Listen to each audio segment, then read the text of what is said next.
Assalamualaikum warahmatullahi wabarakatuh. Pada video kali ini kita akan sama-sama menyimak tausiah dari Ustadz Das'ad Latif. Indonesia Kaya Kalau, itu judulnya ya. Langsung saja, nggak usah lama-lama, kita simak bersama-sama videonya guys. Assalamualaikum warahmatullahi wabarakatuh. Alhamdulillah, alhamdulillahi rabbil alamin. Wa bihi nasta'inu ala umurid dunya wad din. Asyhadu an la ilaha illallah wa asyhadu anna Muhammadan abduhu wa rasuluh. Allahumma salli ala sayyidina Muhammad wa ala alihi wa sahbihi ajma'in. Amma ba'd. Ibu bapak, saudara-saudara sekalian yang saya hormati, melihat adik MC tadi, saya teringat masa kecil saya. Seperti inilah saya. Waktu SD, SMP, saya sudah berdiri di mimbar. Saya sudah mulai dipercaya untuk jadi MC. Hidup saya di kampung sangat susah. SMP saya pulang sekolah tidak pulang ke rumah. Saya lanjut ke PK Bata namanya. Jarak dari sekolah saya itu kurang lebih 11 km. Nunggu PT-PT. Ada PT-PT, kita sampai, kemudian masuk ke Sulengka namanya, kampung itu 5 km. Itu yang susah, tidak ada PT-PT. Maka jalan kaki lah kita, belum makan siang. Usia saya SMP. Jalan kaki menuju ke Sulengka untuk kerja sawah, bantu bapak saya yang menginap di sawah. Bikin rumah-rumah kecil, nginap di sawah. Yang saya ingat betul, kalau saya sudah selesai salat maghrib, ibu saya itu menunggu saya, karena ibu saya juga tinggal di sawah. Selesai salat maghrib pulang, jalan kaki 5 kilo, bukan jalan aspal, tapi jalan yang ada batu cadasnya. Karena takut sepatu rusak, maka saya gantung sepatuku di sini, saya ikat, saya gantung. Pakai sepatu kulit asli, kulit kaki. Jalan 5 kilo ke PK Bata, tunggu mobil untuk balik ke kampung saya, Desa Bugi. Kadangkala sampai di rumah jam 10. Tidak langsung tidur, masih belajar. Saya tidak pernah membayangkan hidup saya bisa seperti ini. Tapi Allah kasih hadiah. Sebab apa? Sholat subuh di masjid. Tidak mungkin Allah sengsarakan hidupmu kalau kau rajin berjamaah. Tuhan apa yang kasih susah hidupnya hambanya, yang hamba tersebut selalu berjamaah di masjid, tidak ganggu orang. Padahal Allah Maha Pengasih, Allah Maha Penyayang, Allah Maha Pemberi. Tuhan apa yang kasih susah hambanya yang kalau dia baik agamanya? Cuma dites kok dulu, dikasih diuji kok dulu. Apa betul kualitas imanmu 24 karat? Apa betul imanmu mantap? Maka diuji dulu. Dalam Al-Quran salah satu firmannya, setelah kau beriman kepadaku, kata Allah, apakah kubiarkan kamu? Tidak, kuuji kau dulu. Ujiannya itu, datang kau sholat subuh berjamaah di masjid. Allahu Akbar. Sepanjang jalan saya lihat orang datang ke masjid. Apa yang diharapkan itu Pak? Kecuali imannya yang baik. Saya jauh-jauh, ada lagi lebih jauh, Jalan Bulu Ina. Jam 4 sudah tinggalkan rumah. Bukan mau ketemu artis, bukan mau dapat door prize, bukan mau dapat undian, tapi datang berjamaah di masjid. Apa panggilannya kalau bukan iman? Tidak ada hadiah. Syukur-syukur nanti ada sarapan bersama kalau selesai ini. Iya toh. Apa panggilannya kecuali iman? Kita datang ke masjid jauh-jauh.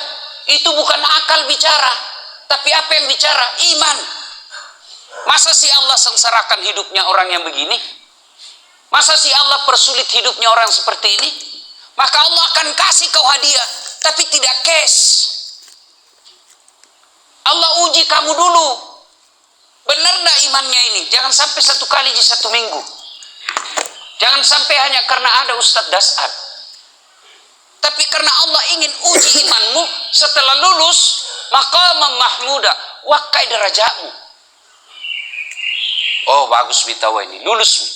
Coba lihat kalau anak-anak kita mau ujian. Berat kan waktu kita kuliah sekolah. Berat. Ditinggalkan kampung ke Sudan. Sampai di sana makan ala kadarnya. Sampai di sana tidur ala kadarnya. Membaca kitab. Lalu dikasih ujian, lulus. Ada tong itu PhD hadiahmu. Diangkat derajat, diuji dulu. Setelah itu baru Allah angkat derajatnya. Allahu Akbar. Bapak-bapak bersyukur kalau punya anak seperti MC tadi. Namo matan risikolana anakmu. Makesi ngotona. Makesi bolana. Mega gajina. Dega ga numuruntu iloma berejama kumasigi pacci. Tidak ada gunanya. Mobilnya mewah, rumahnya besar, gajinya besar, tapi tidak pernah kau dapat berjamaah di masjid. Alamat kau akan sial ketika kau dikubur. Siapa doakan ki pak kalau mati ki? Siapa? Teman tak? Lihat di grup WhatsApp, teman tak meninggal, menulis doa saja tidak, nak copy paste ji Al-Fatihah. Itu gambaran nanti kita kalau mati. Begitu makin juga kita kalau mati makin nanti. Paling hebat mi kalau nak kirimkan ki bunga duka cita. Lah ya apa jo bunga duka cita? Siapa doakan ki?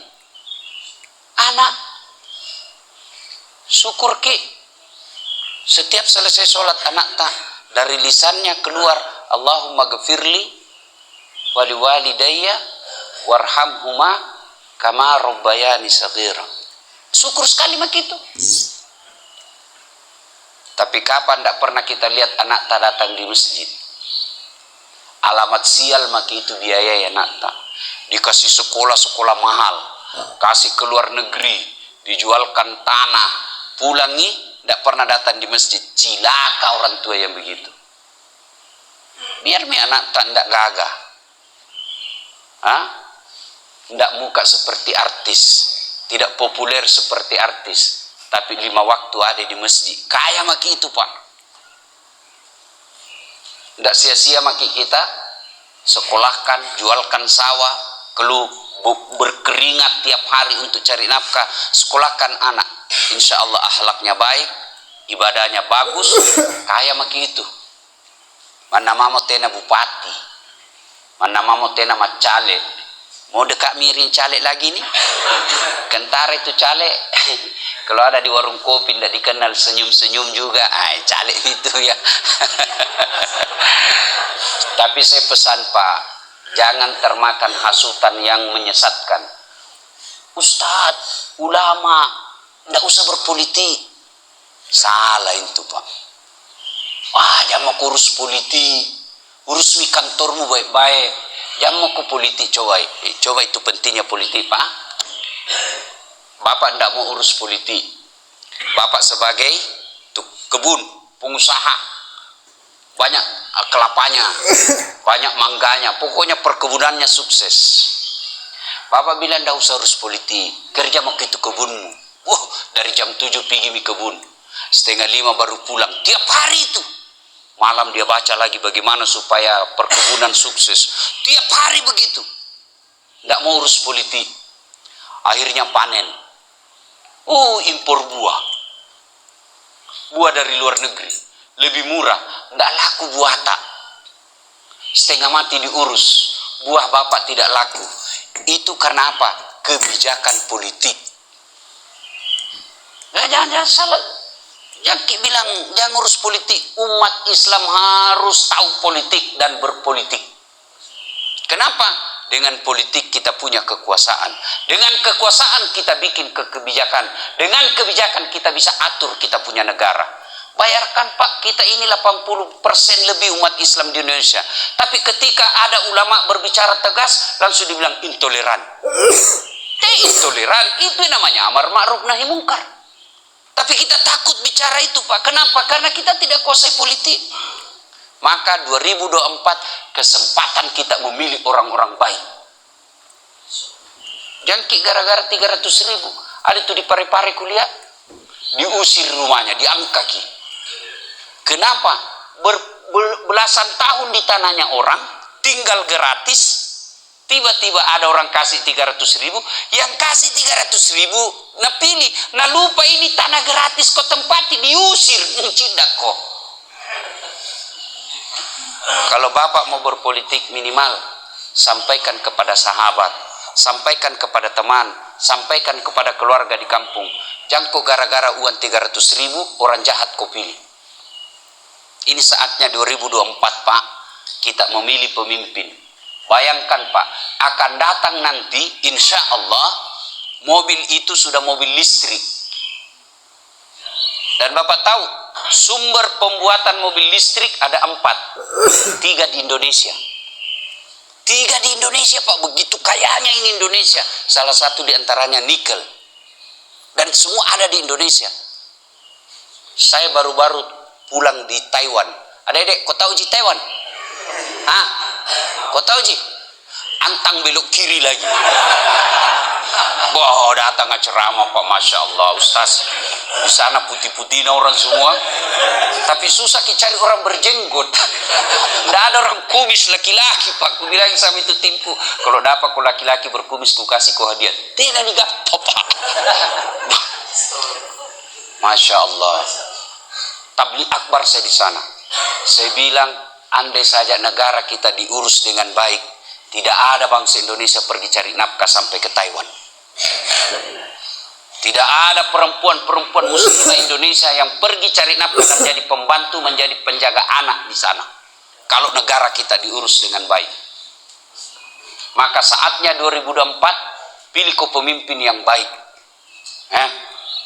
Jangan hanya karena dia tetangga, jangan hanya karena dia teman, jangan hanya karena dia satu partai dengan kita, jangan karena kita tim sukses. Pilih, jangan, pilihlah yang betul-betul baik, kesempatan untuk memperbaiki. Alhamdulillah, kita harus cinta kepada negara ini. Ya, saya juga bilang sama Pak Jokowi waktu saya diundang ceramah, saya ini kira-kira Ustaz paling sering ceramah depannya Pak Presiden. 9 kali Mak Ustaz. Depannya Jokowi 9 kali. Selfie. Tapi tidak pernah ku upload.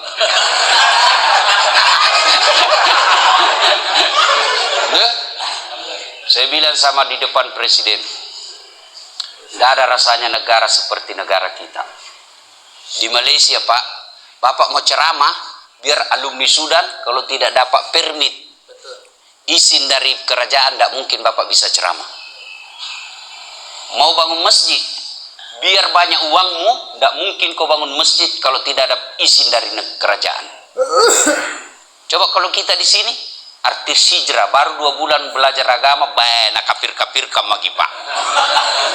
Itu jadi ceramah mikir kanan.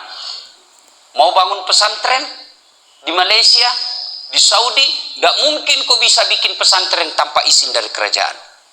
Di Indonesia ada rumahmu di Bukit Baruga kosong, kasih kumpul anak menghafal Quran, jadi lagi rumah hafal Quran. Tidak ada izinnya. Coba di Indonesia, luar biasa nikmatnya di sini Pak. Maka kita bersyukur kepada Allah dengan cara apa? Pilih pemimpin yang baik di 2024 kelak. Yang kedua, ini kita sholat berjamaah. Alhamdulillah, adik-adik kita ada 6 rukun iman. Berapa dek? Tuh? Oh 6, tawa 6. Satu di antaranya beriman kepada hari akhir. Bapak datang ke sini Itulah panggilan iman. Bayangkan jauhnya itu. Dari ujungnya itu Pantai Losari, dekatnya Pantai Losari datang ke sini. Itu panggilan iman. Karena kenapa? Karena kita percaya ada di hari akhirat kelak. Di akhirat kelak itu 2 ji tempat, bos. Kalau bukan surga, neraka. Itu di tempatan, tidak ada tengah-tengah. Surga, neraka. Apa yang membuat orang masuk surga dan masuk neraka? Bukan karena amalnya, bukan karena tidak ada dosanya. Orang masuk surga itu bukan karena tidak ada dosa. Kalau orang masuk surga karena tidak ada dosanya, tidak ada isinya surga kecuali Rasulullah Muhammad SAW. Mana ada orang tidak ada dosanya di sini? Ini di depanku. Bukan banyak dosanya semua ini. Ini pahayat. Tanjana jin gamisna dia. Gaya na tonji pak. Tapi jago togi dia intimidasi saya tidak datang sampai di sini. Padahal tidak bisa pak itu sebenarnya ceramah subuh. Nah, intimidasi kak. Langsung sebarkan playernya. Belum di ACC dah sebarkan karena harus mini karena datang kita bilang kita itu Ustaz Pabote. Bayangkan, tidak ada orang tidak ada dosanya pak. Jangankan kita yang tinggal di Bukit Baruga, kadang-kala istri tak minta uang, dia bilang, tidak ada, biar bau-baunya ini, tidak ada, Mi. Padahal sembunyi di kaos kakinya. Ya, banyak dosa kita, Pak. Allahu Akbar. Mana ada orang tidak ada dosanya? Jangankan kita manusia biasa, para nabi dan rasul pun ada dosanya. Nabi paling pertama, Nabi Adam. Apa dosanya? Dia makan buah khuldi. Coba. Itu para nabi. Apalagi kita. Jadi apa yang membuat orang masuk surga? Ditimbang injo amalkah? Ditimbang kebaikannya, mana lebih berat dosanya daripada amal kebaikannya? Timbang punya timbang. Itu manfaatnya sholat subuh. Ada sholat sunnah 2 rakaat sebelum sholat subuh. 2 rakaat 2 ji. Tarawih kan 8 sampai 20. Dapat tomaki 20 rakaat, imamnya panjang tompa. Dan bilang, coba mau pergi sana, tidak mau pergi tarawih lagi. Dan bilang, ini 20 rakaat baru panjang. Al-Baqarah baca sampai habis rakaat pertama. Ini tidak, Pak. 2 rakaat saja sebelum subuh, apa ganjarannya Allah kasih ki? Lebih berat dunia dan isinya. Bayangkan, ada mi punya tanah di sini. Kira-kira ada di sini Ustaz Fahru Rosi, ada di dalam kompleks ini punya tanah 50 hektar. Pengusaha dari Papua. Ada kira-kira tanah 50 hektar di kompleks ini? Tidak ada, Pak. Tidak ada toh? Tapi dengan sholat sunnah 2 rakaat sebelum masuk waktu subuh, Allah kasih kau dunia lebih besar daripada dunia dan isinya. Allahu Akbar. Makanya itu kalau mau kipi sholat subuh, nagoda itu setan. Sebentar pi dekat je lagi rumahmu. 4 kali aku melangkah sampai mako. Sebentar pi. Supaya apa? Supaya bapak tidak sholat subuh itu sunnah sebelum subuh. Allahu Akbar. Maka ketika ditimbang pahala itu, itulah yang kasih berat. Yang berikutnya yang memperberat amal kita di akhirat kelak, salawat. Mas salawat kolori Nabi ta. Allahumma salli ala Sayyidina Muhammad wa ala Sayyidina Muhammad. Maka sambil nunggu waktu subuh, bapak tidak usah dulu. Kalau perlu tutup itu, jangki buka ki begini. Karena kalau dibuka ki masuk WhatsApp. Pasti Nabilan saya tengah. Buka ki. Undangan warkop itu. Itu godaan setan. Maka ditutup ki begini. Kalau perlu simpangi di mobil. Supaya dia tidak menggoda kita. Nah, masuk waktu subuh, nunggu kita 2 rakaat. Belum qaumat, itu kesempatan berselawat. Nah, ibu bapak, saudara-saudara sekalian, kembali kepada sholat subuh ini. Apa keutamaan yang Allah berikan? Tadi itu lebih berat dari dunia dan isinya. Yang kedua, itu orang yang datang berjamaah sholat subuh, Allah mudahkan rezekinya. Mau bukti, lihat nanti, baru turun tadi dari mobil, Pak Hayat sudah bilang ada undangan sarapan nanti Ustaz. Belum pas selesai ceramah itu ada undangan. Coba Allah mudahkan rezekinya orang-orang yang datang sholat berjamaah subuh. Saya kasih contoh ya. Ini bukan mau sombong. Tuh mobil saya pakai, kira-kira di Makassar baru 2, paling banyak 3. Dan hebatnya bukan saya beli. Apa? Kalau Allah, itulah yang disebut Allah mudahkan rezekinya. Saya pi umroh. Namanya kalau mau rezeki, saya mau pergi kamar. Tiba-tiba ketemu Kak, ada pengusaha di Jakarta yang punya itu gedung sentenial. Ali Idung namanya. Nah dia kata, ini Ustaz Makassar yang beleng-beleng. Kalau di Makassar kok dilempar kok. Dibilangnya Ustaz beleng-beleng. Jadi itu rupanya yang membuat orang kenal saya, orang-orang Chinese. Kalau di bandara nak kejar Kak, yang Ustaz beleng-beleng nih. Kan? Sudah. Dan bilang Ustaz, saya senang betul ceramah Ustaz. Bahkan Mahfud MD beberapa kali itu telepon saya malam-malam, dia bilang, saya senang ceramahmu. Istri saya sekarang tidak perlu saya nasihati. Dia buka YouTube, dia dengar ceramah nasihat. Alhamdulillah. Saya senang ceramahmu Ustaz. Saya mau belikan kau mobil. Bayangkan Pak. Saya bilang, Alhamdulillah, saya memang mau ganti mobil. Mobil apa aku mau? Saya Mercy. Saya mau Mercy, coba-coba Mercy. Dia teleponlah kawannya, ya, Haji Fahmi namanya. Ya, dealer terbesar mobil Mercy di Jakarta. Haji, ya, saya mau kasih hadiah itu Ustaz Dasat. Kawan saya juga itu. Haji Fahmi itu kawan saya juga. Kawan saya. Kau kasihlah mobil Mercy sesuai apa maunya. Pulang aku bilang mana yang paling baik di sini. Karena bilang yang dia mau, dia tidak sebut toh. Bilang, Haji mana yang baik? Ini yang produksi baru ini Ustaz. Tidak ada duit Pak. Itulah yang disemudahkan. Allah mudahkan rezekinya. 1. 2. 1 tadi itu ada pahala dikasih kok lebih berat daripada dunia dan isinya. Yang kedua, Allah mudahkan rezekinya. Yang ketiga, Allah berkahi penghasilannya. Ini yang paling penting. Tidak ada guna duit banyak kalau tidak bisa dinikmati. Rezeki itu menurut definisinya, menurut Profesor Dr. Qureshihab, rezeki itu adalah pemberian Allah yang bisa kau nikmati. Itu rezeki. Biar uangmu banyak, miliar-miliar uangmu, tapi dilarang kau makan nasi, dilarang kau makan garam, dilarang makan gula, dilarang makan minyak.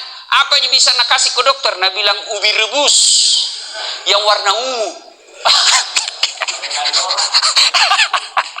Banyak warna tapi ubi ungu bisa nak makan Pak. Itu bukan rezekimu, itu yang banyak itu. Rezekimu yang kau bisa makan, bisa kau nikmati. Nah, orang yang rajin berjamaah subuh di masjid, Allah berkahi penghasilannya. Allah berkahi segala penghasilannya. Mak barakah irona polei. Apa yang disebut berkah?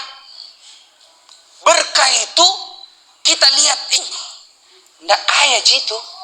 Mobilnya biasa-biasa ji, tapi korban tawa 1 sapi. Itulah yang disebut penghasilannya berkah.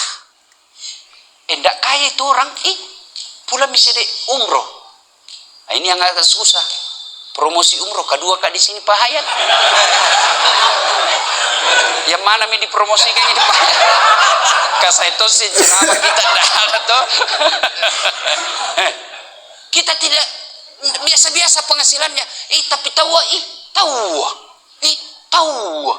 Pula bisa di umroh sama istrinya. Itulah yang disebut berkah. Ada orang berlipat-lipat hartanya, tapi tidak pernah ke tanah suci. Dia nama barakah dan lekmu bos.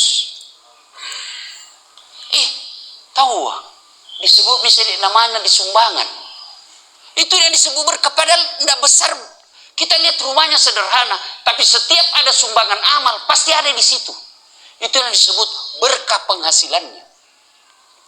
Ada orang pak banyak warna tapi la haula wala quwwata illa billah. Kikiri galang paku jambatan. Kita tahu itu namanya kikiri galang. Paku jambatan, gagak susah sekali keluar warna. Natarik warna, lewat celengan pak, natarik dompet, kasih masuk. Nah pilih itu yang paling kecil. Dalam hatiku, banyak lembar nah ini mau ambil ini. Ternyata ada cari yang paling kecil. Sudah masuk celengan, ditepuk pundaknya dari belakang anak muda. Pak Haji, hebat tahu ini anak muda, 100.000. Si masuk, kasih masuk celengan. Pas masuk celengan, nah bilang anak muda kan, nah bilang anu itu pak, uang tak tadi jatuh dari dompet. Nah masuk di dompet, masuk di celengan. Begitu sekek nah ada tagi panitia pak. Nah bilang salah masuk ini pak. Wah, ini yang disebut kikiri galang paku jambatan. Allahu Akbar. Bapak-bapak yang bagus rumahnya, mewah mobilnya. Kira-kira kalau bapak meninggal, siapa yang pakai itu mobil tak? Siapa? Anak mantu. Ibu-ibu ini yang dengar di rumah, yang banyak emasnya. Kira-kira kalau ibu-ibu meninggal nanti, yang ibu-ibu di sebelah. Kalau ibu-ibu meninggal, siapa yang pakai emas tak? Hah? Anak enggak, istri kedua pak. Maka penghasilan yang berkah itu digunakan fisabilillah. Karena matahari sudah terang, bapak juga mau pergi kerja. Oh hari Ahad ini mau kipi menggoes pak. Ya sudah dapat maki ilmu sedikit. Sudah itu mudah-mudahan ada undangan makan. Sudah itu baru kita pergi sepeda. Dunia akhirat kita dapat. Alhamdulillah. Semoga Allah manfaat, semoga berkah. Lebih dan kurangnya mohon dimaafkan. Usikum wa nafsi bitaqwallah. Assalamualaikum warahmatullahi wabarakatuh. Kita simak bersama-sama tausiah dari Ustadz Das'ad Latif. Semoga bermanfaat. Assalamualaikum warahmatullahi wabarakatuh.